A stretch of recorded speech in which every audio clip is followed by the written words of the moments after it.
সরকারের জন্ম হয়েছে ঐক্যের মাঝখানে, ঐক্যর দ্বারা এটা সৃষ্টি।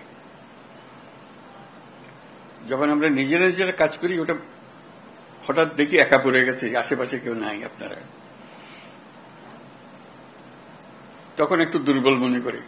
যখন আবার সবাই একসঙ্গে হন আপনারা, আবার মনের মধ্যে সাহস আছে যে আমরা একতাবদ্ধভাবে আছি। একতাতেই আমাদের জন্ম, একতাতেই আমাদের শক্তি। যে লক্ষ্য নিয়ে, যে উদ্দেশ্য নিয়ে এই সরকার প্রতিষ্ঠিত হয়েছে, সেই সরকার রিজুবিনেটেড হয়, সবার সঙ্গে দেখলে প্রাণ সঞ্চার হয়। মাঝখানে একদিন ছাত্র এসে বলল যে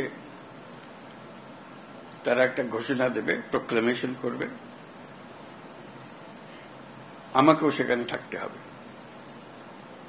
আমি বুঝতে চাইলাম কি প্রোক্লেমেশন দিচ্ছে, বলল। আমি বললাম যে এটা হবে না, এটা হবে না, আমার যাওয়াটাও হবে না, তোমাদেরও করা ঠিক হবে না। কারণ তোমরা যদি 5ই জুলাইতে ফিরে যেতে চাও, সেই দিনের পরিপ্রেক্ষিতে যা হয়েছিল সেটাকে রিক্রিয়েট করতে হবে, একা এটা করা যাবে না। ওই দিনের পুরো অনুভূতিটাই ছিল একতার অনুভূতি। কেউ বলে নাই যে তুমি অমুক, তুমি অমুক।